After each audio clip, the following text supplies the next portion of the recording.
kontroversi ini terjadi. Gorengannya MotoGP. .com. Jadi sepertinya dengan tujuan untuk istilahnya mempertahankan Marc Marquez bertahan di Honda, makanya ego si Honda itu oke dah kita turutin apa kata Marc Marquez.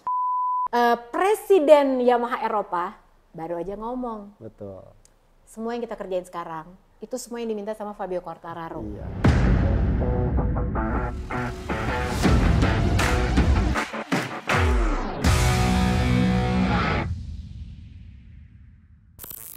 Hai, selamat datang di Paddock Talk bersama aku Lucy Wiryono. Ada Mas Joni Lono Mulya dan juga ada Mahal sebelumnya. Widih. Luar biasa ini, Betul. GTR, tapi ini bukan GTR biasa. Jadi kan ini kan lagi heboh Mas Joni. Betul. Kemarin itu orang-orang lagi pada ngomongin kalau anak mobil. Ini pasti ngerti apa coba? Film apa? Fast and the Furious. Betul. Yang Tapi dipakai almarhum Paul Walker. Bener. Nah jadi ini tuh mobil yang identik banget sama Fast and Furious. Filmnya lagi ada di bioskop juga, tapi yang ini bukan sembarang GTR. Betul. Yang ini ada tulisannya tuh Nismo. Ini cuma gara-gara ini doang jam. Itu gara-gara itu. Ini doang, kalau harganya ini. berapa coba harganya? 8M. Di atas 8M bahkan. Makasih Mas. 8 kali. Apa kabar Mas Joni? Baik jam. Aku tuh rindu loh. Kemarin tuh kita terpisahkan waktu lemah. Iya. Tadinya pengen aku culik. Ikutan live reaction gitu sama aku. Cuman kan dia bertugas di studio jadi nggak bisa. Nah jadi nanti aku akan ngobrol tentang si mobil GTR Nismo ini. Kenapa harganya juga mahal banget. Dan kenapa sebetulnya kita ajak di sini. Ya soalnya weekend ini tuh sepi hati aku. Iya. F1 dibatalin, MotoGP juga baru ada 11 Juni. 11 Juni, Ya tiga pekan libur. Iya bener. Nah jadi sebenarnya harapan aku tuh F1 harusnya kan jadi triple header nih. Betul. Jadi Imola, Monaco, terus nanti ada di Barcelona. Ya, Ya Catalunya. kan, di Catalunya, betul. Nah tapi karena kemarin, jadi Imola itu dibatalkan gara-gara banjir di region Emilia Romanya. Jadi harusnya ya udah mereka memutuskan untuk sebaiknya dibatalkan dan emang setuju sih ya. Banjirnya nggak surut-surut itu sampai ya ditayangkan itu mobil Formula One Management aja kerendam gitu. Jadi kalau mamanya dipaksa ya udah rugi. Dan ini keputusan yang tepat banget sebetulnya sama F1 gitu ya. Domenicali bilang bahwa sebetulnya memang harusnya dibatalkan karena biar semua otoritinya itu fokus untuk membantu masyarakat di Emilia Romanya gitu ceritanya. Nah terus ini ada update juga baru keluar pagi ini beritanya tentang Pecco Bagnaia yang ternyata fracture. Retak. Jadi di ankle-nya gara-gara kemarin insiden sama Maverick Viñales Senggol, disenggol balik, jatuh juga. Sempat ya hampir beribut-ribut, ternyata fine. Hilang tuh sempat katanya, wah coba untuk tidak dengar berita apa mau fokus istirahat malah dengar kabar cedera retak tulang. Iya makanya, tapi ini tenang aja buat fansnya Pecco. Ini ngomong-ngomong aman kan suara aku dan Mas Joni aman ya? Aku harus tanya dulu ntar kemarin kita hilang suara Mas Joni ya kan? Nggak apa-apa kita tanyakan langsung aman ya? Aman, lanjut.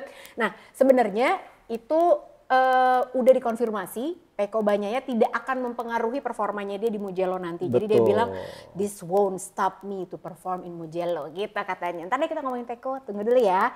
Terus ada lagi Alex Marquez yang mendapatkan penalti 3 place grid. Betul. Tapi ini bukan gara-gara sama Luca Marini. Bukan. Tapi ini ternyata adalah di French GP kemarin dengan alasan overly ambitious di saat dia terlibat dengan ada Zarco, ada Alex Espargaro ngaruh juga, bahkan ke Binder juga gitu kan sampai karena mereka semua jadi keluar. Jadi keluar track semua tuh. Jadi benar-benar istilahnya ya si Stewart, tim MotoGP Stewart melihat bahwa ini yang mempengaruhi ya pembalap-pembalap yang lain. Sebenarnya kalau pamannya kemarin Zarco sampai bilang kalau nggak kejadian dibuang oleh Alex Marquez, mungkin dia bisa duel yang bukan hanya ngejar Jorge Martin, tapi juga Marco Bezzecchi. Mungkin dia nggak di P3, mungkin betul. udah backflip dia, mungkin. Itu makanya, ya kan? wah jadi nggak jadi backflip nih. Gitu. Makanya, terus ya ngomong-ngomong ini soal Johan Zarco, ini ada informasi juga. Jadi banyak banget di minggu ini meskipun nggak ada race tapi banyak gosip, bisik-bisik tetangga. Salah satunya adalah tentang Johan Zarco yang katanya dia itu posisinya terancam di tahun 2024. Betul. Jadi dia gosipnya akan dipindahin ke WSBK. Iya. Jadi mungkin duo Pramac itu future-nya ada di tangan Jorge Martin yang udah dikonfirmasi dia nggak akan pindah ke Yamaha karena Paulo Ciabatti juga udah bilang gitu kan Jorge Martin kan pengen menang. Iya. Ya Ducati lah bisa ngasih kemenangan. Saat ini motor kemenangnya ada di Ducati. Iya benar-benar. Gitu. Ya kalau kecuali Betul. Yamaha sudah bekerja sangat keras dan bisa jadi pesaingnya Ducati, beda cerita gitu Lain kan. cerita. Memang Jorge Martin tuh diincar banget sama Yamaha. Nah tapi benar apa nggak menurut Mas Joni, Bezzecchi sama Jorge Martin yang akan menjadi future-nya Prima Pramac Racing ini? Jadi kalau kita melihat prosesnya adalah Pramac Racing ini memang didesain sejak awal ini sebagai jadi istilahnya tim pembibitan untuk Ducati pabrikan. Betul. Ini udah jadi terbukti bagaimana. Kecuali Enea Bastianini ini ya. Betul. Anomali dia Ini Enea Bastianini anomali. Cuman sayangnya kayak kena karma nih, malah pas ke Ducati malah tidak bisa memberikan performa terbaiknya. Dijampi-jampi sama Jorge Martin kayaknya. Betul. Nah dari situ ini kemungkinan kalau istilahnya Ducati merasa puas karena selama ini Ducati itu akan mempertahankan Pramac Racing ini tidak hanya sebagai tim pabrikan, tapi juga sebagai istilahnya tim bagaimana dan pembalap bagaimana itu proses dari riset dan pengembangan dari pabrikan lewat Mikel Pirro itu diuji cobakan oleh pembalapnya langsung. Nah saat ini peran itu dijalankan oleh Johan Zarco. Nah artinya ini siapa nanti yang bakal mau jadi ini kalau mamanya Bezzecchi dan ini akan menjadi problem. Pengembangan sebenarnya Johan Zarco tuh bagus banget tuh jadi test rider, bener gak sih? Betul. Ya test rider, nggak test rider sih, jangan. Aku kecepatan ngomongnya, jangan jadi test rider. Maksudnya untuk dia berkompetisi sekarang. Multi talenta dia berkompetisi ya juga dia mau untuk mengembangkan motor di kondisi race weekend. Bener betul. Gitu. Tapi nggak tahu menurut Mas Joni?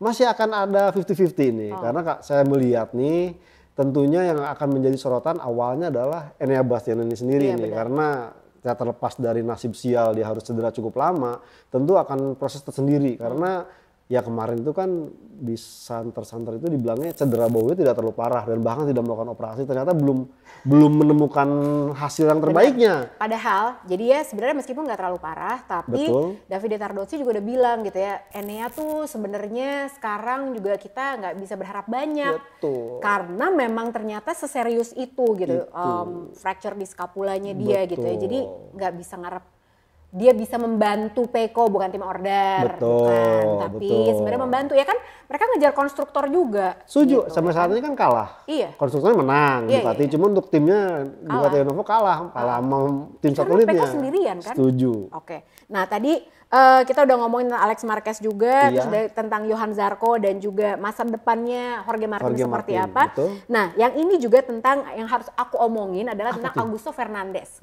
Jadi banyak yang bilang bahwa Augusto Fernandez kayak udah mulai dapat nih, udah mulai ketemu dia. Nah, tapi emang benar. Jadi sebelum performa yang ya terlepas dari banyak yang crash juga kemarin di Lemang, tapi Augusto Fernandez tuh nggak banyak ngomong, tapi bahkan bosnya juga bilang, katanya Augusto Fernandez tuh nggak banyak ngomong tapi nurut. Betul. Udah gitu dia nggak banyak komplain. Iya. Nah, di P4 kan kemarin dia dan impresif gitu semuanya. Menurut Mas Joni perkembangannya dia sendiri gimana? Saya rasa memang banyak faktor. Memang salah satunya kemarin adalah banyak yang terjatuh, banyak yang terkena kendala juga. Nah, di sisi lain bahwa ya Augusto Fernandez sadar bahwa dia saat ini menjadi satu-satunya Rookie of the Year. Kemudian juga dia lihat jam terbang pembalap yang di istilahnya KTM satelit sebelumnya, bagaimana Raul Fernandez dan juga Remy Gardner yang tidak terlalu bagus. Makanya dia mengubah semua mindset itu untuk lebih istilahnya ya lihat dulu nih, karena kan ya kalau kita melihat Augusto Fernandez ini tanda petik aman. Karena apa aman? Karena dia memang diplot oleh KTM yang belajar sebelumnya kesalahan sebelumnya yang dia terlalu cepat menerbitkan pembalap muda. Augusto Fernandez ini istilahnya dikasih istilahnya. Jadi fur lah. Betul. Pokoknya tahun ini ya performanya dulu, adaptasi aja dulu. Tahun depan baru akan menjadi istilahnya pembuktian buat Augusto Fernandez. Nah, Augusto Fernandez memanfaatkan momentum itu untuk belajar, untuk dia mau istilahnya berkomunikasi dengan istilahnya ya MotoGP seperti apa. Dan bahkan dia ya dibilang kenapa dibilang menurut oleh Hervé Pecharal, apa yang disarankan oleh kru chief mekaniknya itu jalankan. Udah running aja, bukan sosok yang wah motornya nggak enak nih, tidak sesuai, tapi dia ikutin sampai akhirnya ya di saat pembalap mulai mengikutin, menemukan ritme, menemukan setting, akhirnya bisa ketemu. Bener, dan dia juga bilang sebetulnya kuncinya adalah gue nurut, dengerin apa kata kru chiefnya, apa kata bosnya, plus dia juga mendengarkan instingnya dia, feel-nya tuh gimana, dan dia bilang bener nih dapat kok feel-nya. Jadi ini juga bukan kayak one off ya, banyak yang bilang bagusnya di Lemang doang kali gitu. Enggak, tapi dia bilang enggak, ini beneran udah kerasa enak motornya dan di aku cocoknya gimana dia udah nemu gitu ya. Dan kebetulan lagi bahwa emang turunan istilahnya riset dari KTM yang memang terbukti cukup ampuh lewat Brad Binder dan Jack Miller, ini juga udah mulai langsung diturunkan ke Augusto Fernandez. Nah disinilah sepertinya ada muncul nih rumor baru, nanti mungkin KTM juga akan istilahnya membeli slot untuk MotoGP dengan nama skuad lain. Nah, saat ini dengan gas-gas. Pedro Acosta. Itu, ya kan? Betul. Pedro Acosta dan Santor katanya dengan si MM93 katanya.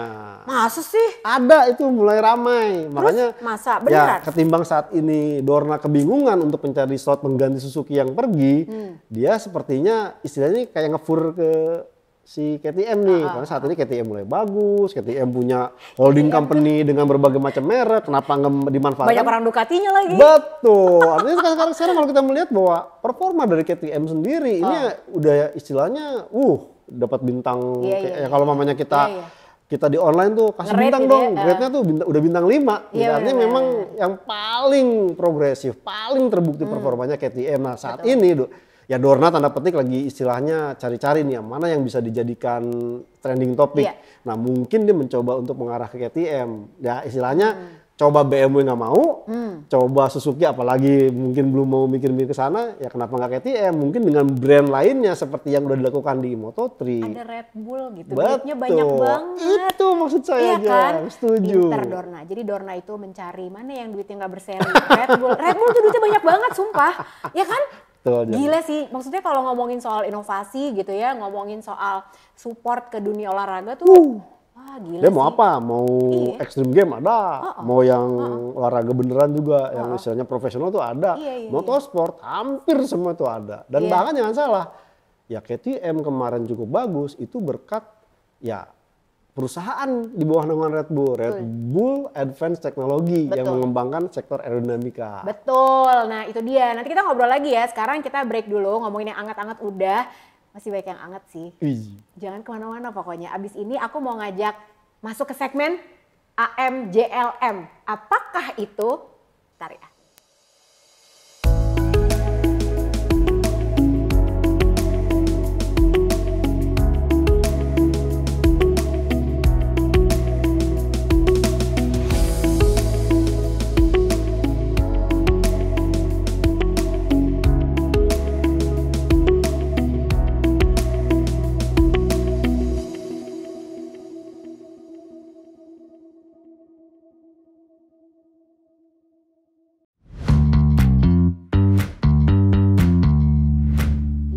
Kita kembali lagi, sekarang masuk ke segmen AMJLM. Ini kalau yang follow Mas Joni di Twitter, Instagram, dia tuh sering banget gitu, hashtag AMJLM. Maksud lu apa sih? AMJLM Ceritanya itu sama AMJLM, jelaskan dulu. Sebenarnya ini terilhami, kan udah cerita, terilhami ke salah satu program radio yang lama. Ada AMKM, jadi itu yang radionya bener-bener Sonora ya adik-adik. Iya, yang istilahnya mengajak interaksi audiensnya. Orang tuh boleh request lagu, lagunya apa, sampai istilahnya kirim-kirim buat siapa. Gitu. Nah ini diplesetin. Anak lama banget ya. AMJLM anak lama. Ya Anda menanyakan, sebenarnya waktu itu sebenarnya dikaitkan sih sebenarnya mau istilahnya ya kolaborasi dengan Tante Lucy. Jadi aku menanyakan, Jeng Lucy menjawab. Bener, gitu. jadi waktu itu ada satu episode Pedok Talk. Jadi kita tuh lagi nungguin syuting. Betul. Terus kita berdua ngobrol gitu. Jadi Mas Joni nanya, Mbak Lucy gimana sih kalau misalnya menanggapi komen netizen yang julid segala macam. Jadi yang kayak candid interview gitu lah gitu ya. Kita lagi sebenarnya lagi nungguin syuting. Istilahnya ya penasaran gitu dengan sisi pribadi dari Jeng Lucy yang mungkin orang tidak tahu. Betul. Jadi itu hanya Mas Joni yang boleh bertanya kepada aku. Kalau yang lain tanya, aku mendengarkan belum tentu aku menjawab. Gitu. Nah ini yang AMJLM kali ini adalah Anda menanyakan, Joni Lono menjawab. Jadi ini kan banyak banget topik yang sekarang kita lagi omongin. Itu ada 3 yang lagi banyak banget diomongin. Topiknya adalah, sebentar, ada 1, Pecco controversial statement, ya kan?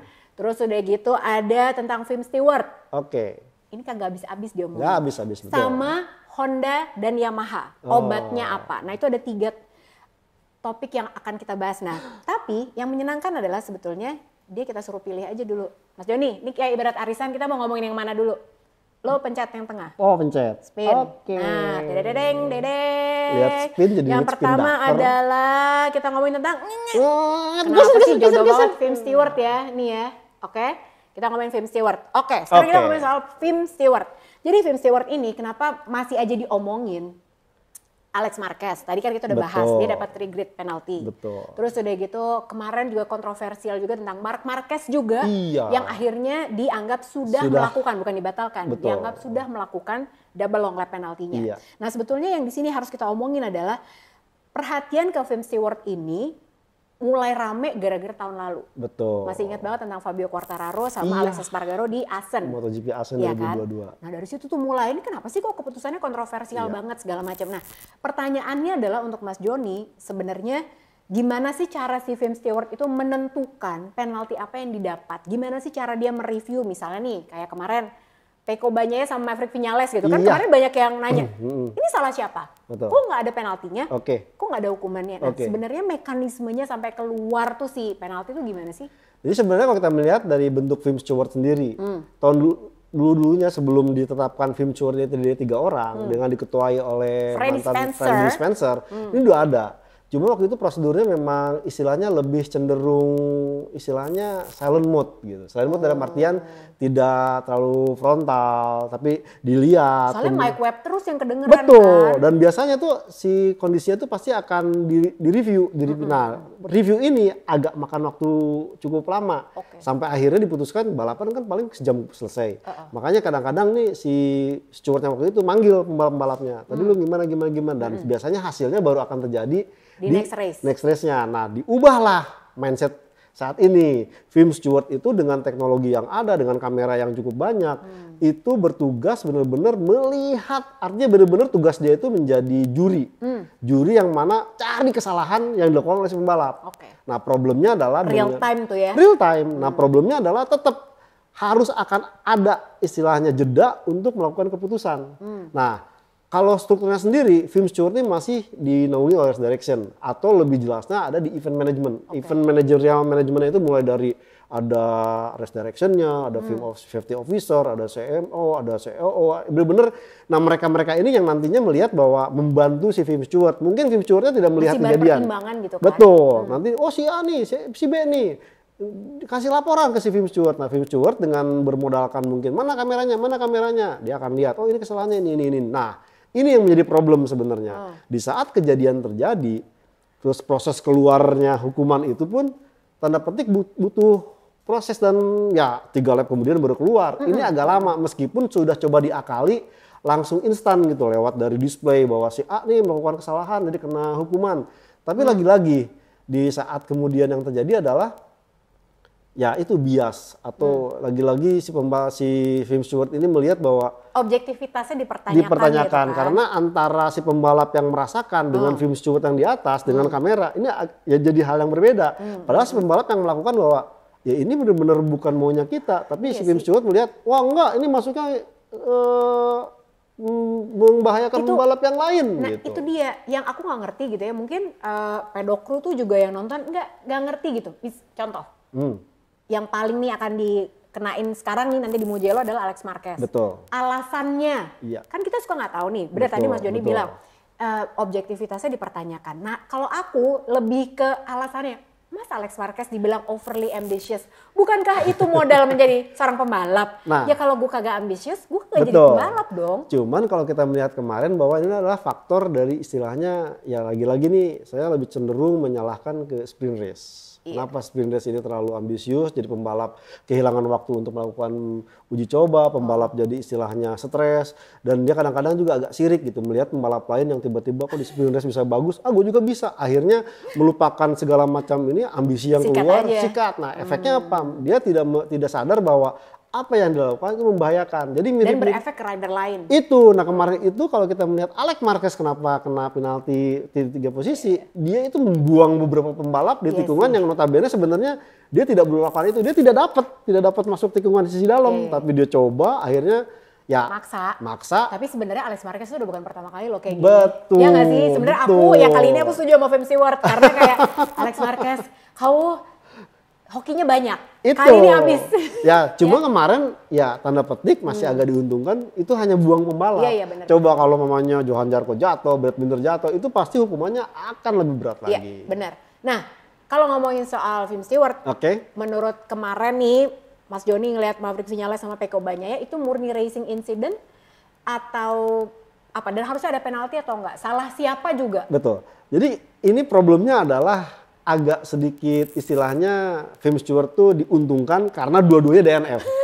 Ini kalau udah DNF artinya ya mau ngapain juga dikasih penalti. Lawang dua-duanya DNF tidak ada yang diuntungkan. Nah, kalau kejadian katakanlah si Maverick Vinales masih bisa bertahan, mungkin kesalahan akan diberikan ke Pecco Bagnaia. Karena kalau kita melihat memang Pecco Bagnaia bilang itu ada celah. Dan mestinya ya logika berpikirnya adalah mestinya Maverick Vinales akan lebih ke dalam. Ternyata kan enggak. Jadi sebenarnya Pecco Bagnaia juga istilahnya ya untung-untungan kalau pemain bisa masuk syukur, malah nggak dapat, malah kesenggol. Jadi kalau pemainnya dianalogikan ke belakang lagi, ini mirip dengan apa kejadian Marco Bezzecchi dengan Marc Marquez. Marco Bezzecchi bilang, gua nggak bisa nih, gua mesti ngerem. Cuman karena dia tidak titik mengeremnya terlalu dekat, sehingga dia outbreak. Marc Marquez keluar, makanya dia terima hukuman itu. Nah itu kejadiannya dengan Pecco Bagnaia juga. Betul, itu jadi banyak yang bilang sih gitu kan, ada tuh yang ngebentur-benturin aku gitu. Mbak Lucy bilangnya nggak salah siapa-siapa. Ya kalau menurut aku ya, dalam sepersekian detik. Betul. Gimana sih kamu mau ngelihatnya gitu kan? Itu kalau kita lihat dari kameranya, kenapa aku bilang ini murni racing incident? Karena baik dari point of view-nya Maverick Vinales dan juga Pecco Bagnaia lagi di corner itu, mereka tuh sama-sama nggak lihat, sama-sama blind spot. Jadi kalau kita yang ngelihat di TV ini, lihat dua motor, wah lu salah, lu harusnya begini. Itu ya kita. Point of view-nya beda, tapi kalau Anda yang naik, itu beda banget. Karena kalau lihat dari point of view, dari kameranya nih, dari shoulder cam-nya, nggak kelihatan. Betul. Iya nggak sih? Dan saya rasa ya lagi-lagi, kenapa akhirnya semua tertuju ke Tim Stewart? Karena Tim Stewart-nya sendiri kan sudah dikritisi nih, dikritisi pada saat sebelum kemarin MotoGP Le Mans dikumpulin tuh. Terus intinya tuh simple, ya jangan bikin keputusan-keputusan yang ajaib deh. Ya kalau umpamanya dan kata-katanya itu loh. Ya kadang-kadang nih, ya nggak ngerti juga mungkin karena bukan based on orang dari hukum, mungkin agak sedikit aneh nih dulu. Ya saya sempat dapat cerita ini dari almarhum Bambang Gunardi. Ini orang Indonesia yang selalu menjadi steward di setiap ronde. Dan dia sempat cerita itu kejadian yang sempat heboh itu adalah duel Valentino Rossi dan Max Biaggi yang saat naik ke podium Catalunya itu berantem. Itu dipanggil katanya. Dua-duanya? Dua-duanya dipanggil, dijelaskan. Cuman karena waktu itu memang tidak, ya media belum seheboh saat ini, jadi bisa ada yang, wah ini gue dapat videonya direkam, jadi orang langsung berasumsi. Akhirnya diputuskan, ya lu dua-duanya salah, tapi karena istilahnya mereka menjamin tidak akan melakukan istilahnya, ya ntar gue bikinin lagi, jaminan tuh berdua tidak akan ribut lagi di ronde berikutnya, makanya di-keep. Tapi dari apa yang diceritakan oleh Bambang Gunardi pada saat itu, Tim Stewart itu tegas, dan memang tugasnya itu cari kesalahan. Nah, problemnya adalah yang kayak kita aja kalau udah sebel sama pacar, cari-cari kesalahan mulu, ya kan? Nah, problemnya saat ini adalah dengan banyak, ya saya lagi-lagi kenapa bilang sprint race menjadi permasalahan. Bukan sprint race, itu kan bagus, tapi terlalu banyak jadwalnya, terlalu disepaksakan. Jadwalnya justru malah disingkat sekarang. Jadi semuanya disingkat, dan kemudian dari sprint race, jeda kemudian ke MotoGP. Si Tim Stewart cuma 3 orang, Freddie Spencer, terus ada wakilnya 2 orang, cewek dan laki. Ini akan sulit, dia harus istilahnya menerjemahkan bagaimana caranya. Lain cerita kalau mungkin ya Tim Stewart-nya ini agak sedikit dibanyakin minimal ya 1 orang ngurusin beberapa pembalap gitu. Nggak se-ekstrim yang saya minta, mungkin 1 steward, 1 orang, dan itu akan kebanyakan. Kan cepat semua itu, gitu di MotoGP kan. Saya rasa ini akan lebih memadai, dan juga ya kalau kita melihat kejadian yang sebenarnya tidak terjadi, jangan diulang. Ya kayak kejadian misalkan duel Pecco Bagnaia dengan Jack Miller saat di Jerez. Itu kan sebenarnya murni, dan bahkan keduanya pun sudah mengakui, ya terus jalan dua-duanya tidak ada masalah, jangan malah dikasih hukuman. Benar. Tapi emang itu sih, intinya adalah dari topik si Tim Stewart ini, sebetulnya butuh transparansi dan juga kata-kata yang tepat dan yang jelas gitu. Jangan sampai kemarin kejadian Marc Marquez tuh jadi kontroversi banget gitu kan. Ya emang lu nggak boleh dimodif kali kalau udah ngeluarin penalti. Ya makanya kan orang bilang, wah diuntungkan. Bukan. Enggak, karena emang salahnya. Salahnya adalah pada saat memodifikasi kata-kata itu tanpa sepengetahuan Marc Marquez dan juga perwakilannya. Mungkin kalau memang di sepengetahuan Marc Marquez tuh lain cerita. Betul. Lanjut. Tadi udah Fim Stewart lagi. Jadi masih ada 2 ya, obatnya Yamaha sama Honda obat. Nah kan kontroversi Pecco Bagnaia. Oke. Aku juga banyak bilang katanya ya, gara-gara Pedok Talk lagi collab sama Ducati Indonesia. Jadi katanya, lu sih belain Pecco. Bukan belain Pecco, kan aku gak bilang apa-apa. Aku bilang menjelaskan bahwa kontroversi ini terjadi. Gorengannya MotoGP. Jadi mereka tuh dimasukin. Pertama kali yang aku lihat tuh Mas Joni di website resmi MotoGP.com. Di Twitternya, terus udah gitu di Instagramnya, terus udah gitu. Apa Pecco bilang apa gitu. Padahal kalau misalnya kita nih mau berpikir secara logis, jadi Pecco itu potongan interviewnya. Tiba-tiba dia udah ngomong aja. Tanpa kita tahu dia lagi ngejawab pertanyaan apa. Makanya aku bilang sebetulnya inilah bahayanya interview. Kan Mas Joni jurnalis. Aku bukan jurnalis. Aku bukan. Tapi aku pernah di interview. Jadi aku aja pernah ngalamin loh. Jadi ya, aku pernah ngalamin nih. Jadi makanya kenapa aku bisa bilang dari point of view Pecco, aku nggak kenal Pecco Bagnaia ya. Meskipun dia lihat story aku, tapi aku nggak kenal. Jadi aku tuh pernah di interview juga, ngomong lah tentang panjang lebar, pertanyaannya A, aku jawab B, ngomong panjang lebar. Kemudian yang di quotes adalah bukan konteks pertanyaan A. Akhirnya aku maksudnya nggak begini loh. Nah jadi susahnya adalah kita lagi ngomong panjang lebar kayak gini nih. Kemudian aku nge-quotes Mas Joni misalnya, Fim Stewart tidak objektif. Misalnya, bisa aja jadi, wow Joni Lono Mulia mengatakan Fim Stewart tidak objektif, mati dah. Ya kan? Padahal bukan itu. Kita lagi nge-review panjang lebar pertanyaannya dan jawabannya panjang. Nah kalau menurut Mas Joni sebetulnya kontroversi Pecco Bagnaia ini yang sudah diklarifikasi juga sebetulnya udah nih. Pecco memang udah bilang juga bahwa dia di quote out of context. Nah apa yang bisa Mas Joni kasih inputnya gitu ya dari sisi seorang jurnalis gitu. Kita nggak ngomongin tentang Pecco salah atau benar nih. Tapi dari sisi jurnalisme dan kita sebagai fansnya MotoGP, Mas Joni bisa share apa? Jadi kalau saya lihat bahwa kasus kemarin adalah Pecco Bagnaia itu menjelaskan dalam bahasa ibunya, Italia. Satu itu. Yang kedua, yang kita saksikan itu kan menggunakan terjemahan bahasa Inggris. Dan yang ketiga adalah bahwa apa yang ditampilkan itu tidak ada yang tadi kata jurnalis katakan, tidak istilahnya ada kata pertanyaan apa yang ditanyakan ke Pecco yang dijawab oleh Pecco itu. Sampai akhirnya kan ya. Jadi kita pokoknya potongannya doang. Potongannya doang bahwa dia pengennya dibedakan lagi antara motor MotoGP pabrikan dengan motor MotoGP satelit. Terus servo poncaral pula, kompor. Sampai dibilang tikebo katanya. Tikebo.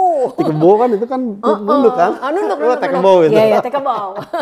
Nah dari situ ya saya rasa bahwa ini agak sedikit janggal gitu karena pada saat Pecco Bagnaia mengungkapkan istilahnya dengan bahasa ibunya atau bahasa Italia, ini pasti dia berhadapan dengan media Italia. Karena tanda petik nih, ini agak sedikit istimewa di MotoGP itu. Ceritain dulu, ini lagi media debrief. Nah, jadi ada beberapa tipe interview kalau di MotoGP.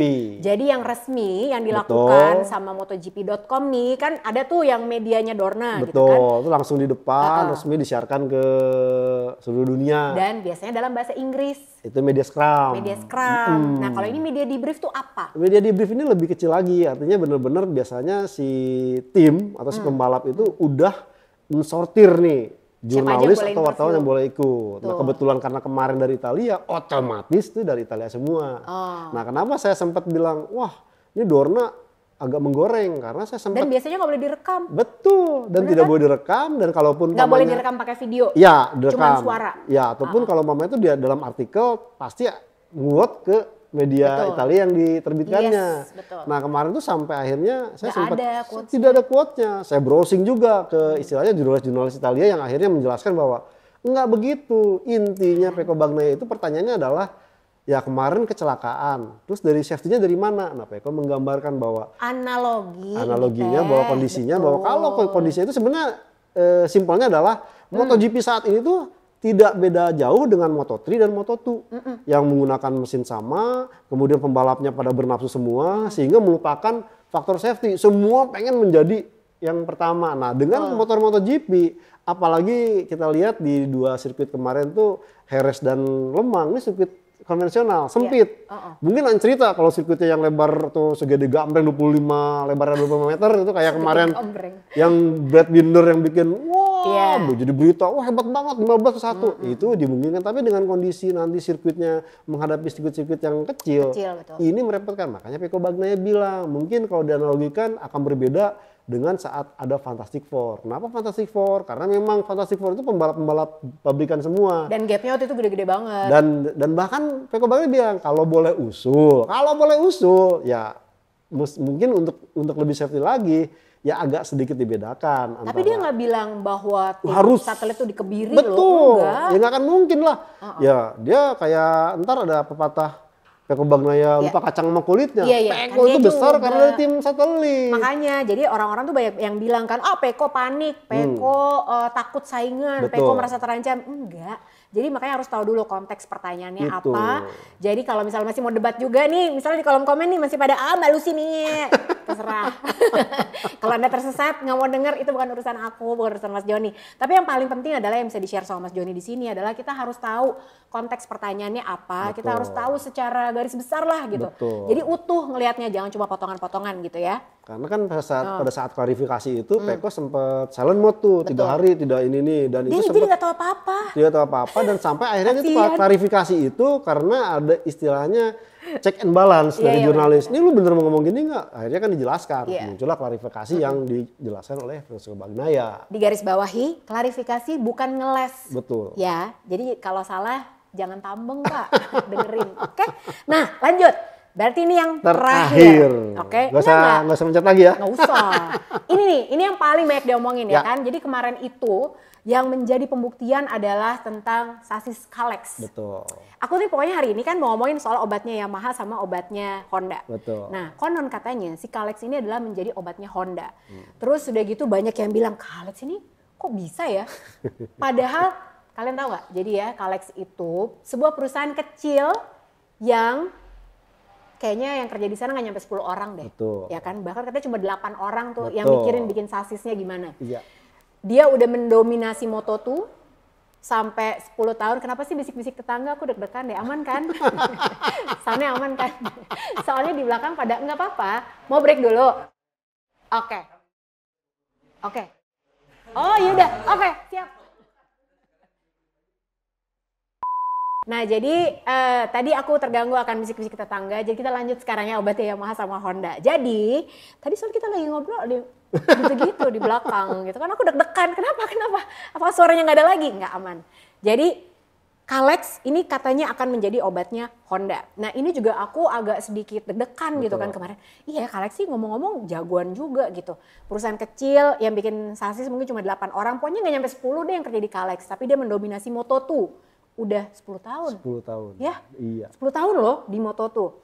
Terus akhirnya ini juga kita sempat ngomong juga di Pedok Talk, Honda ini antara desperate atau dia emang open minded karena kok pakai Kalex kan awalnya cuma swing up. Iya. Terus sekarang jadi semuanya sasis-sasis juga pakai Kalex. Betul. Nah, terus promising lah. Betul. Meskipun nggak buat Joan Mir sih. Joan Mir masih sedih banget gitu ya. Nakagami sama Rins juga gitu. Betul. Nah terus udah gitu banyak di luar sana netizen yang bilang bahwa Honda sih terlalu Marquez sentris.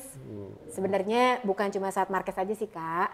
Sebenarnya dari zaman Dani Pedrosa, Casey Stoner, Freddie Spencer, itu juga siapa lagi?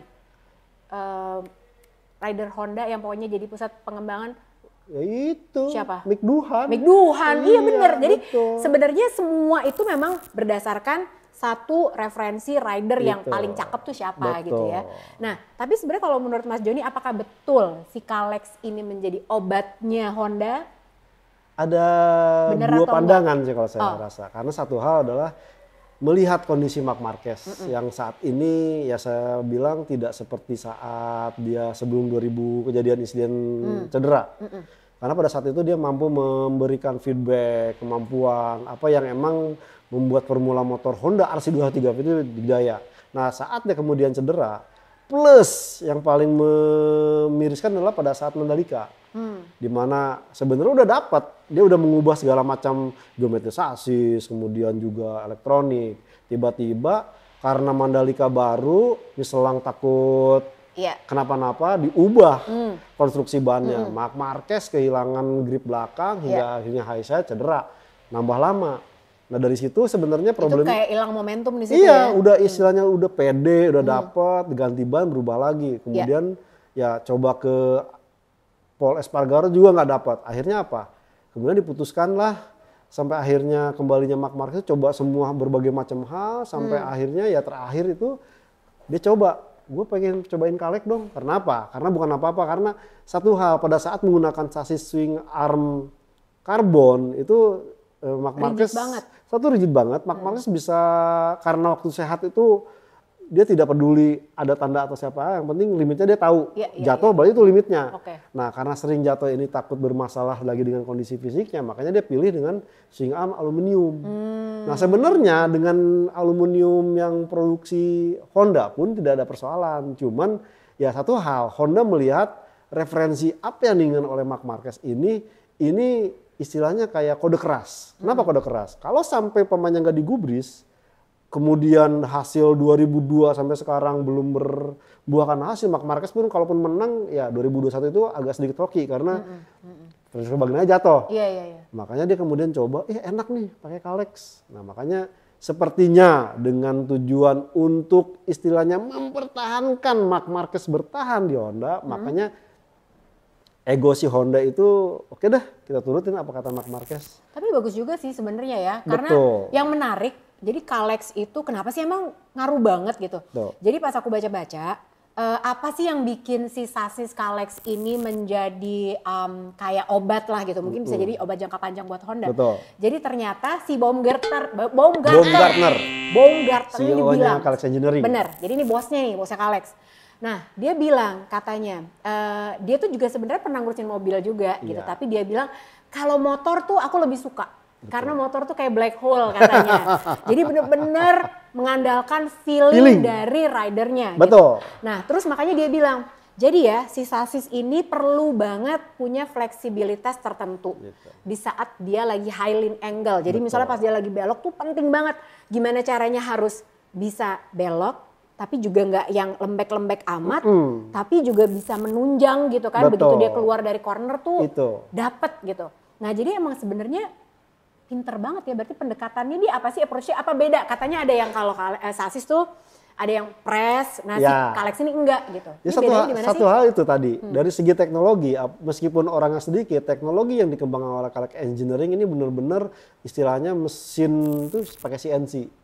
CNC ini investasinya udah miliaran banget, artinya benar-benar presisi dan bila mungkin orangnya boleh sedikit tapi mahal. Iya mahal, makanya gitu. Ya ini sebenarnya tanda petik kenapa saya bilang perjudian, gambling dari si Honda, karena Honda selama ini kan terkenal sendiri bikin macam-macam, artinya ya tiba-tiba dia outsource gitu kan. Sekarang outsource agak sedikit dipertanyakan, cuman kalau kita melihat penjelasan beberapa informasi yang saya dapat, ya karena teknologi yang ditawarkan Kalex Engineering ini luar biasa, menggunakan mesin CNC yang sangat canggih. Artinya dengan komposisi material yang dibuat Honda mungkin butuh berapa layer, dia tuh hanya beberapa aja dengan artinya dipotong langsung tipis mungkin, tapi kekuatannya sama dengan istilahnya press yang berapa biji. Oh iya, aku pernah baca juga, jadi katanya yang di Moto2 itu siapa gitu yang ngomong ya, ini pokoknya saking katanya berasa kayak tipis banget. Betul, tapi kuat gitu kan. Sampai dia bilang, pokoknya ini kayak kalau gue sentil tuh kayak bisa pecah sebenarnya. Tapi enggak gitu. Nah itu teknologi si Kalex itu Dan kemarin kalau kita melihat sebenarnya apa yang dikatakan oleh Marc Marquez, kita lihat Marc Marquez push, artinya push sampai sedahsyat mungkin, tapi tidak mengakibatkan insiden yang istilahnya membahayakan atau beresiko. Nggak high side, tapi semua kebanyakan tuh low side. Benar. Dari sini sebenarnya Marc Marquez tahu, limitnya itu ada, istilahnya ada feedback dari si sasis Kalex ini. Soalnya si sasis Kalex ini jadi menjawab dan memberikan sedikit pencerahan. Kenapa? Karena Honda itu selalu bermasalah dengan front end feeling. Betul. Dari zaman Paul Espargaro, begitu terus. Nah, Jadi pas kemarin, nah udah mulai dapat nih. Dan itu memang yang dicari dan difokuskan. Ya Kalex nggak cerita banyak sih, karena kan tentunya ini rahasia dagang ya Kak. Satu itu, kedua ya ada agreement juga. Iya jangan dibocorin dong. Non-disclosure agreement apa yang dijadikan. Kalau dibocorin malah nggak jadi ntar. Iya makanya jangan. Tapi yang pasti sih kayaknya cukup optimis. Jadi kayaknya memang bisa, dan aku pengen ketemu sih sama orang Kalex ini. Bisa jadi banget sih. Potensi bisnis buat Kalex sendiri. Bener. Siapa tahu ke depannya ntar ya. Kode keras Yamaha. MotoGP ntar udah aja ya, gue cuma beli mesin doang gitu. Siapa tahu bisa kayak lebih Moto2. murah, betul. Iya kan? Benar-benar. Nah itu tadi Honda. Nah terus udah gitu kita mau ngomongin soal Yamaha. Nah ini nih Yamaha sampai gue tutup loh. Jadi disambungin sama Honda deh. Jadi kan kita tadi udah ngomongin soal pengembangan Honda yang katanya market sentris, tapi tadi aku juga sebut bahwa sebetulnya pernah kok Honda juga Dani Pedrosa sentris juga pernah. Iya, nah Dani Pedrosa itu kan bener atau enggak Mas Joni, dia itu adalah rider yang cornering speednya cakep banget. Iya. Honda bilang, wah oke, bener, kita kalau gitu ngikutin apa kata Dani Pedrosa deh. Kita cari corner speed yang cakep banget buat Pedrosa. Ternyata pas udah dipersu ke situ, udah dikejar untuk mengakomodir keinginan dari Dani Pedrosa, tahu nggak apa yang terjadi? Honda kehilangan kekuatannya. Betul. Overall performance jadi turun. Pinter nggak aku? Ya kan? Terus, ini kenapa aku ngomongin soal Dani Pedrosa? Karena berhubungan dengan Yamaha. Ini yang akan kita omongin nih terakhir. Jadi Yamaha ini, Presiden Yamaha Eropa baru aja ngomong. Betul. Semua yang kita kerjain sekarang, itu semua yang diminta sama Fabio Quartararo. Iya. Jadi mau sasis, mau aero package, mau exhaust, semua tuh dengerin Quartararo. Terus kalau dibilang kita nggak kerja, gila aja. Nggak sih, dia nggak bilang gila aja. Gue yang ngomong. Tapi dia bilang, soalnya banyak yang bilang, Yamaha nggak ngapa-ngapain nih ya. Nggak mungkin lah. Untuk ikutan MotoGP itu butuh uang yang banyak banget. Jadi nggak mungkin Yamaha nggak ngapa-ngapain. Nggak mungkin Honda nggak ngapa-ngapain. Nggak mau dengerin Quartararo, nggak mau dengerin Marquez, enggak. Tapi memang tidak semudah itu. Betul. Yang jadi pertanyaan buat aku sekarang adalah, ada apa Fabio Quartararo jadi mundur lagi ke 2021? Jadi dia pakai base setupnya ke 2021 lagi, di saat dia jadi juara dunia. Nah memang waktu itu dia sempat ngomong juga kan, kita tuh nggak dapet base-nya. Ini kayak bingung semua, aero nggak jalan, sasis nggak jalan, top speed apa itu? Ada sih, tapi ini jadi berantakan banget.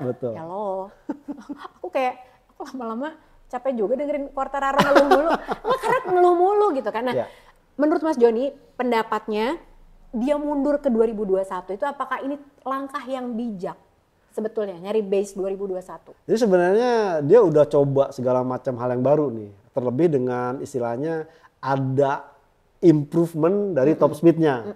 Nah dia coba untuk ya biar dapat top speed udah dapet, bagaimana nih mempertahankan cornering speed, bagaimana mempertahankan kelincahan. Padahal dia kalau nonton Pedok Talk kita udah ngomong loh ini. Betul. Nah, Mas nggak bisa nambah top speed udah gitu cornering speed dapat juga. Kecuali ada Ducati yang udah bertahun-tahun panjang. Setuju. Nah dari situ juga kita melihat bahwa sosok dari Fabio Quartararo ini bukan pembalap yang istilahnya multi talenta seperti Johan Zarco. Mengembangkan motor. Iya, seperti si Kapten Alex Espargaro atau ya The Bakeri Alex Rins. Artinya pada saat ada upgrade kemudian dicoba di motor balap itu ketemu. Nah, tapi sebenarnya Fabio itu menurut Mas Joni adalah rider yang bisa ngembangin motor apa enggak? Apa sebenarnya kayak Marquez kan sebenarnya nggak bisa? Betul. Dia cuma ngasih feedback. Betul. Tapi dia tuh nggak kayak Alex Rins. Betul. Beda gitu. Nah Fabio sendiri jatuh di kategori yang mana? Di kategori seperti Marc Marquez.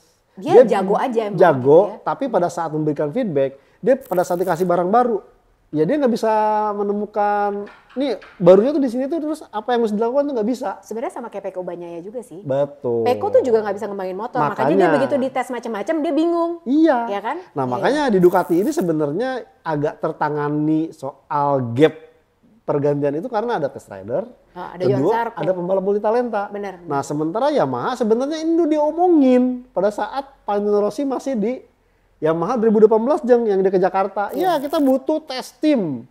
Dia butuh test rider yang bisa istilahnya ngembangin motor. Kemudian juga ya Rossi saat itu masang badan ya untuk nanti dari test rider ke balapnya biar gua aja.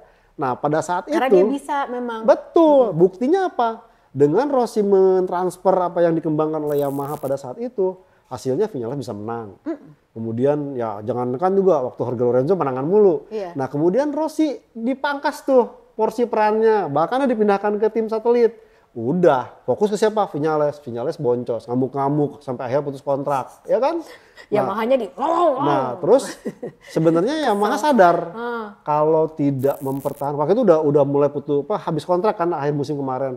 Ini kalau Quartararo tidak dijaga, tidak dipegang, ngabur nih dari Yamaha. Makanya kemudian diturutin. Ada Luca Marmorini. Harapannya sebenarnya ini mempertahankan apa yang jangan sampai Quartararo terbang dari Yamaha. Nah, akan tetapi benar tadi kita bahas, Jeng, di saat meningkatkan performa mesin itu pasti akan mengubah hal yang lain. Ya itu kayak Dani Pedrosa tadi. Betul. Ya kan? Overall performance jadi ngedrop malah. Nah mungkin sampai akhirnya kan banyak lagi isu yang rumor kabar berita yang santer lagi. Mestinya test ridernya Jorge Lorenzo. Sampai Jorge Lorenzo bilang, ya salah sih Yamaha kagak pertahankan gue sebagai test rider. Terus tapi Fabio Quartararo gak terima. Ya iyalah. Tapi ya iya Pak, ngerti. Cuma tapi kan sebenarnya konteksnya kan waktu itu kan iya. agak sedikit terkendala karena Jorge Lorenzo terkena dampak COVID. Iya, kalau pemain mungkin gak bisa ngapa-ngapain. Betul, karena ya buset men. Membandingin Quartararo dengan Jorge Lorenzo tuh udah 3 kali juara dunia dengan Yamaha loh. Jadi ya waktu itu aku nonton kan pas lagi press con-nya Fabio Quartararo, ditanya memang sama media. Menurut kamu kalau misal bener gak sih yang dibilangin sama Jorge Lorenzo kalau dia tetap bertahan di Yamaha mungkin gak akan seperti sekarang gitu, gak akan kesulitan seperti sekarang. Dia malah bilangnya dia defensif gitu. Ya iya, aku dulu ngefans sama Fabio Quartararo. Cuman kenapa aku beralih? Karena banyak komplain Kak, capek aku.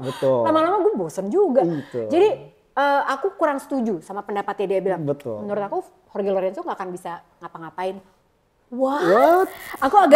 Aku bukan fansnya Jorge Lorenzo juga loh, tapi kapabilitas dia sebagai juara dunia 3 kali. Dia tahu banget apa powerfulnya Yamaha tuh di bagian mana. Dan dia bilang kan, Jorge Lorenzo, kalau aku sih nggak akan minta naikin top speed. Karena Yamaha DNA-nya bukan itu. Itu loh Jorge. Artinya dia bisa. Kalau dia kembali lagi kita disco bareng deh. Dia bisa menjelaskan hal itu. Iya bener gitu kan, itu DNA-nya Yamaha. Itu fakta terbaru. Dan kedua adalah sebenarnya harapan saya dengan adanya Cal Crutchlow ini bisa istilahnya membalikkan kondisi apa yang terjadi pada saat Marc Marquez tidak punya test rider. Ini Cal Crutchlow ngasih feedback. Sayangnya Cal Crutchlow pun malah istilahnya birokratif, malah tersembunyi, bahkan ya update-nya tidak istilahnya tidak mencirikan bahwa ya Yamaha mulai berkembang. Nah, saya rasa juga. Jadi gimana 2021 ini keputusan balik apa enggak? Keputusan baliknya itu karena sebenarnya menurut Mas Joni orang-orang kan bilang, wah balik ke motor 21. Enggak, bukan motor yang 2021. Base-nya. Motornya tetap yang top speed yang top speed powernya nambah. Cuman apa yang dilakukan Quartararo tes pramusim, kemudian tes Jerez. Itu nggak dipakai semua. Jadi dia merasakan bahwa pada saat dia menggunakan base 2021, dia sampai istilahnya memilih kata-kata yang aman sih kata saya. Kenapa? Dia tidak istilahnya, iya nih gue yang milih, tapi ya saya dan tim udah bersepakat untuk mengadopsi 2021 mulai nanti di Mugello. Nah artinya mungkin dengan kelebihan performa setting yang ada plus gabungan top speed, ini akan membuat Yamaha istilahnya lebih punya gambaran lah arahnya kemana. Nah seandainya base ini sudah ditentukan, mungkin jadi dasar juga buat Yamaha Motor Company untuk mengembangkan motor tahun berikutnya. Syukur-syukur di tengah paruh musim nanti udah bisa istilahnya melawan motor-motor MotoGP rival. Jadi sebetulnya ini bukan salty ya. Bukan. Jadi sebenarnya Fabio Quartararo kenapa memutuskan untuk nyari base 2021 supaya dia bilang supaya aku tuh dapat lagi feel-nya, karena itu yang dia nggak dapat. Jadi paling tidak mulai dari situ dulu deh, baru abis itu akan berkembang ke hal-hal yang lainnya gitu. Tapi sekali lagi pokoknya kamu jangan banyak marah-marah, beneran deh gitu kan. Ya. Udah marah-marah, sekarang udah serius mulu di Twitter sama di Instagram, nggak ada yang lucu-lucu kan ya sekarang. Tapi jangan sampai deactivate account lagi loh kayak gitu. Ini kita udahan, tapi sebenarnya aku masih punya hiburan satu segmen lagi buat kalian. Pastiin tetap di sini karena pasti kamu seneng ngelihatnya ya. Mobil yang kalian lihat ini keren banget kan? Ini namanya Nissan GT-R Nismo. Dan kalau di Glamour Auto Boutique ada 5 pilihan warna. Ada black metallic seperti yang ada di Pedok Talk hari ini, ada ultimate silver, vibrant red, stealth gray, dan pearl white. Aku boleh cerita dikit ya tentang sejarahnya Nissan GT-R Nismo. Jadi dulu ini tuh lahir dari kemampuan balap legendaris Nissan dan diubah menjadi monster jalan raya yang tidak bisa diremehkan. Setiap generasinya, Nismo selalu bikin GT-R makin cepat, makin bertenaga dan makin seru buat dikendarai. Jadi ini bukan mobil biasa, tapi ini mobil balap dengan kekuatan yang luar biasa.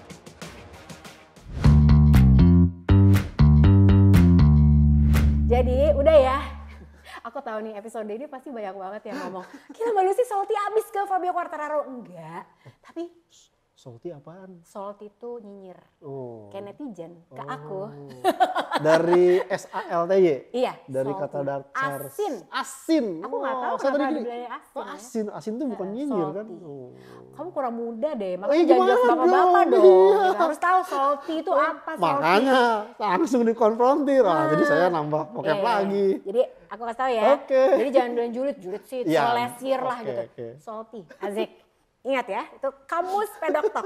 Nah, jadi ini kita ngomongin soal best moment. Ini buat hiburan aja. Jadi jangan salty, jangan pokoknya kita membuka pikiran seluas-luasnya. Kenapa? Karena memang ini tuh yang seru di MotoGP adalah kita tuh bukan julid tanpa dasar. Tapi ini kita men-challenge kalian untuk berpikir dan juga masa sih Mas Joni ngomong kayak gitu, masa sih? Pokoknya di sini kita nggak boleh takut-takut mengeluarkan pendapat. Betul. Ya kan? Terus sekarang best moment. Kita mulai dari best moment yang nomor 3 dulu Mas Joni, yang lagi rame. Jangan. Betul. Yang nomor 1 dulu deh. Nomor 1, dunia sosial media digegerkan oleh Marc Marquez. Pegangan tangan. Itu yakin tangannya Marc Marquez? Tangannya Marc Marquez. Yakin. Tangan Mas Joni masa bukan kan? Katanya sempat ada yang bilang tangannya Alex tuh. Iya ya, bisa jadi sih gitu. Jadi heboh kan gitu. Terus udah gitu, bukan netizen namanya kalau tidak bisa mengenali siapa perempuan ini. Betul. Hanya dari tangannya langsung keluar. @game Pinto. Keluar tuh langsung pada tangannya doang, gila ya. Pintu berapa? Itu pintu. Pintu 1 yang ada lapangan softballnya Kak. Jadi cepet ya, kita tuh bisa loh jadi acara komedi. Makanya Jadi 1 itu Marc Marquez. Terus udah gitu orang-orang pada ih beneran lo dia ternyata suka perempuan. Suka perempuan lah, hello. Terus udah gitu ada lo yang ngomong kayak gitu. Laki-laki gitu loh. Makanya ya kan ada yang anyway. Nah jadi setelah pegangan tangan dilanjutkan. Gaspol Marc Marquez, bukan Marc Marquez hanya gaspol di sirkuit. Sosial media juga dia posting lagi di kaca. Hari Senin pagi dia posting lagi. Ada yang lagi cium pipi. Banyak yang patah hati. Yang sabar ya adik-adik yang lagi tercinta-cinta sama Marc Marquez. Yang sabar pada aku patah hati Mbak Lucy. Aku bisa apa? Iya. Aku juga cuma bisa ngeliatin doang, kenal juga enggak. Yang kedua adalah aku senang banget ngeliat ini. Pol Espargaro. Wah gila sih dia. Setelah dia cerita di sosial media dia kehilangan bobot 9 kilo segala macam gitu-gitu. Dia udah training. Betul. Wah itu gila sih menurut Cuman aku. masih agak sedikit disangsikan apakah dia bisa langsung comeback atau karena kan targetnya dia gila ya dia di Mugello kan. Betul. Cuma Italia kan tinggal 2 minggu lagi nih. Ya harapannya sih syukur-syukur bisa. Cuman ya kita jangan terlalu berharap banyak. Iya benar. Ya mudah-mudahan ya karena kan dia 8 loh fracture-nya, gila. Di rahang aja ada 2. Di punggung. Ketiban motor seberat 157 kg di kecepatan yang luar biasa. Makanya, nah itu ya. Nah terus udah gitu yang ketiga. Nah teori konspirasi. Enggak sih, enggak konspirasi, enggak. Jadi kan aku ngelihat nih, kan ini lagi lumayan nih breaknya 3 minggu. Betul. Jadi mereka banyak yang liburan. Makanya Marc Marquez sama pacarnya pergi ke Marrakech ya, Maroko. Terus udah gitu ada juga, ini dari Paguyuban Andorra. Ada Alex Espargaro sebagai Bapak RT, terus Jorge Martin sama Alex Rins. Mereka bertiga ini kemarin liburan, nyanyi-nyanyi di atas kapal, apa segala macam. Bikin konten YouTube, bener kan? Terus udah gitu masakan di restoran Jepangnya Alex Espargaro. Pertanyaan aku, kok mereka bertiga akrab banget, tapi yang biasanya akrab di tahun lalu, kok sekarang nggak main lagi ya? Apakah ada sesuatu? Ada, Jam. Beneran? Iya. Ini gue sebenarnya mancing doang loh. Betul, ya karena bawaannya bete mulu daripada ntar ikutan gabung jadi bad vibe. Tunggu. Ini sumpah, ini aku beneran cuman mancing doang. Sebenarnya abis gue mau lempar ini, aku mau closing. Oh dia tahu? Tahu. Jadi ya aku gini. saking berdua ini akrab banget ya, Iya. Alexis Espargaro sama Fabio Quartararo. Pasti kalian tuh juga tahu kan, tahun lalu sampai si Max gendong-gendong apa gitu, pokoknya pol banget. Iya. Terus tahun ini aku tuh agak sedikit, kok dia nggak diajak YouTube-nya sih gitu, itu satu. Terus udah gitu pas lihat Riders Parade, kalian perhatiin ya, mereka tuh nggak pernah deket-deketan. Bener kan? Betul. Nggak pernah barengan, ya ngobrol, bukan yang nggak mau ketemu gitu, enggak gitu, tapi nggak pernah deket-deketan. Terus pas lagi ngomongin penalti, apakah Alexis Espargaro ngomongin tentang penaltinya Fabio Quartararo? Enggak. Sama sekali enggak. Dia bahas tentang Pecco Bagnaia, dia bahas tentang yang lain, tapi enggak tentang Fabio Quartararo. Apa yang Mas Joni tahu tentang perubahan dinamika antara mereka berdua sebenarnya? Ya kalau saya melihat bahwa kondisinya adalah saat ini Fabio Quartararo memang under pressure banget. Betul. Satu. Karena semua orang ngiranya dengan kan dia, kemarin katanya The Decider itu kan wah kayak tipis banget sama Pecco Bagnaia. Tipis banget. Sih. Udah gitu terus dibilang udah ketahuan nih permasalahannya dengan top speed. Ternyata kan enggak. Ya. Malah dia komplain terus. Dan ya sebenarnya sih masih tetap ketemu-ketemu. Cuman kan ya. Alex tuh kayak menjaga jarak nggak sih? Bukan Alexnya. Cuma Alexnya sadar bahwa kalau mamanya istilahnya mengekspos Quartararo. Pasti ntar orang akan larinya bukan ke konteksnya Alex Espargaro. Tapi malah ke Fabio Quartararo. Karena kan yang lagi banyak tanda petik. Iya. Dan istilahnya kan ya bukan hanya berlaku di Indonesia. Di luar pun bad news is a good news gitu. Oh gitu. Jadi kayak Pak Alex Espargaro sadar kalau mungkin dia menempatkan lagi Quartararo, ini ntar fokusnya ke dia terus. Kontennya malah Quartararo gitu. Oh gitu. Padahal dia lagi pengen makanya dia bikin konten, bikin YouTube kan. Makanya begitu yang senang-senang gitu. Kalau mamanya ada itu takutnya ntar malah efek negatifnya yang keluar. Jadi istilahnya sih kalau saya lihat Alex Espargaro sadar kalau umpamanya saat ini bukan saat yang tepat untuk mengajak nempel Fabio Quartararo karena Fabio Quartararo masih berkutat dengan masalah dan bagaimana dia frustrasi, bagaimana dia marah-marah. Istilahnya kalau sampai kejadian saat itu disulut, apalagi ini kan tiga-tiganya nih istilahnya ya Alex itu lagi senang-senangnya kan istilahnya. Terus Jorge Martin juga udah gitu tiga-tiganya kan pakai motor tanda petik, motor yang lebih powerful. Entar takutnya dia malah jadi diminutif sendiri gitu, jadi bulan-bulanan. Oke, terjawab sudah kalau begitu. Aku kaget loh dia tahu jawabannya ternyata. Padahal aku juga nebak-nebak doang tadinya. Aku hanya, kok dia yang aneh sih beneran loh gitu. Tapi kan aku tuh tidak mendalami banget ya kayak misalnya soal Marc Marquez pegangan tangan segala macam. Aku juga nggak cari tahu juga gitu. Cuman kayak iya ya ini kenapa nggak diajak karena tadinya deket banget sekarang nggak. Oke, sekarang sudah terjawab di segmen terakhir. Jangan ini yang paling banyak ditonton nih segmen ini. Tidak. Kalau banyak gosip. Nah jadi jangan lupa kita akan ketemu lagi di next race MotoGP masih tanggal 11 Juni 2023. Terus nextnya kalau F1 di tanggal 28 Mei 2023. Nanti nih akhir minggu ini di Monaco. Aduh ini race yang seru banget karena sirkuitnya cakep. Aku juga pengen loh ke sana biar berasa jadi orang kaya. Dan juga lebih unik lagi kan sekarang. Apa? Formula E aja layoutnya tuh sama dengan Formula One sekarang. Dulu sempat berbeda. Iya benar, sekarang gitu. sama ya. Sekarang sama. Ya buat jualan lah Kak. Jadi ya setidaknya ntar ya jangan salah ntar sampai kejadian ada pembalap Formula E lompat ke Formula One. Ada Nick De Vries tapi nggak bisa ngapa-ngapain. Betul ya. Karena alasannya sirkuitnya beda karena sirkuitnya jalan raya semua gitu. Sekarang Nick De Vries gitu pasti ya. Kesel. Terima kasih banyak Mas Joni sudah datang ke sini. Jangan lupa jangan bosan kalau aku ajak terus ke sini ya dong. Segmen AMJLM hari ini sudah terjawab semua pertanyaan-pertanyaan kalian. Kalau kalian mau marah-marah sama aku nggak apa-apa. Aku aja, jangan Mas Joni yang dimarahin ya. Soalnya segmen kali ini, episode kali ini benar-benar agak kontroversial dan nggak ada remnya. Late breaking semua. Jadi semua kata-kata keluar gitu kan. Terima kasih banyak kalian udah nonton dan juga jangan lupa buat like, share dan juga subscribe juga. Pedoktok kan kita masih punya giveaway nih 100.000 subscriber. Oke? Dan pokoknya pastiin kalian jangan julid-julid sama aku. Karena apa? Collab aku nih sama Ducati Indonesia itu sedang merencanakan sesuatu yang seru banget. Pokoknya akan semakin membawa kalian dekat dengan dunia MotoGP dalam arti kata sebenarnya. Kode banget ini pokoknya. Kode keras. Kode keras. Thank you ya. Sampai ketemu lagi. Bye. Mwah.